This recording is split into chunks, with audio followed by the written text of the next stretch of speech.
I think we have to talk about a touchy subject because yesterday the SAVM or Satoshi VM token launched and there was a huge amount of hype around it, and there was also a lot of red flags because people that were clearly either paid to shill the token or received sizable pre-launch allocations were trying to build up the hype and build up the price of the token so that they could get a solid exit. I'm not going to name names, and I don't think that every single person that participated in the SAVM launch had malicious intent when they were doing so, but Zach XBT, who's basically an on-chain detective and one of the people in the crypto space that has uncovered the most scams, has been finding a lot of suspicious things going on with the SAVM token launch. And yes, I know I made a video talking about SAVM's testnet, and I showed you how you can interact with the testnet and potentially qualify for an airdrop. Because when it comes to testnet airdrops, I'm all in favor of them. I think it's a great way to incentivize early participation in a network,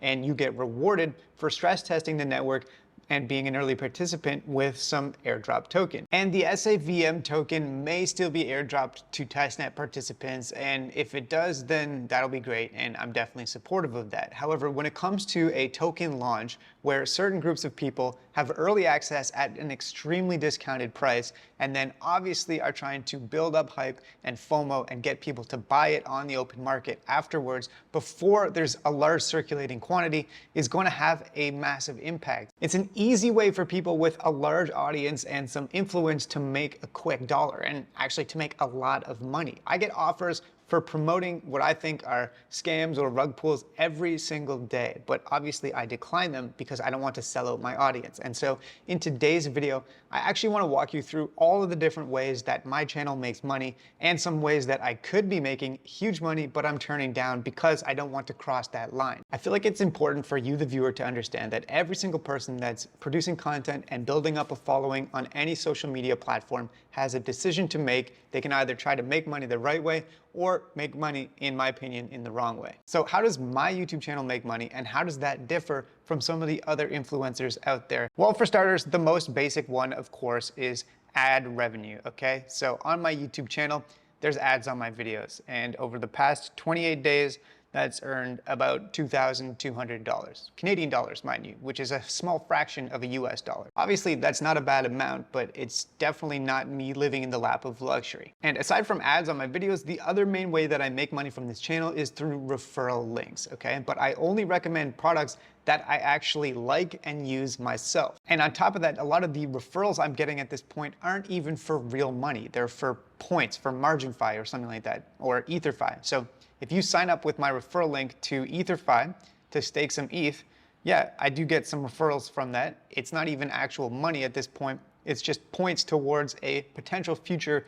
EtherFi airdrop. If you stake some Solana tokens with Solblaze, yeah, I do get some referrals from that, and 10% of your referral scores are added to my Solblaze score, which helps me out a little bit as well. Same thing with MarginFi, Parcel, etc. And all of these are actually products that I use myself. For example, I stake my Solana tokens with Solblaze. I think BSol is a great product and I use it, so I don't feel uncomfortable recommending it. What else? We have some crypto wallets below in the description of my videos. I recommend some Ledger and Trezor devices, and even in the last 7 days, Trezor, my affiliate link, has gotten 119 clicks, but no one's even buying these. So it's not like I'm making a huge amount of money from this stuff. I haven't done any sponsored content on the channel at this point, and if I ever did do sponsored content, it would only be for a brand that I trust and use and like myself. So for example, if Trezor reached out to me and said, hey, we want to pay you to be a sponsor of the channel, I would be interested in that because it's actually a legit product that I like. But every single day I get messages from people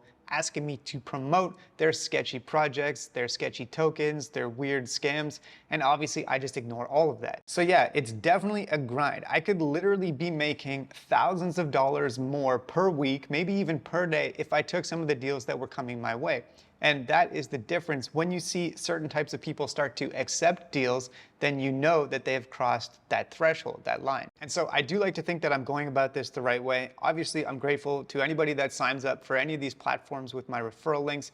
And if I do end up getting a decent airdrop from something like EtherFi or MarginFi or whatever, any of the other referral links I have, I feel like I've worked hard for that. I've tried to put out useful content without any fluff or BS and to just give you the exact information and step-by-step guides on what you need to know. and I'm not trying to milk this channel for all it's worth or to try and pump and dump some tokens on my followers. I even give tons of information for free. I have my airdrop checklist. I can charge people to access this. I don't. I just post links and you can access it anytime you want, completely for free. And I guess my hope in saying all of this is, for starters, to show you that I'm trying to be as transparent as possible and I am not trying to take advantage of my viewers. And secondly, please keep an eye out and notice when certain types of people are trying to promote or shill certain types of things and recognize the difference. Crypto is a weird space where it's still kind of like the Wild West. Anything can happen and a lot of people are trying to take advantage of you. You have to be careful with your hard-earned money. Anyways, that's it for my rant today. I'll be back with more airdrop tutorials soon.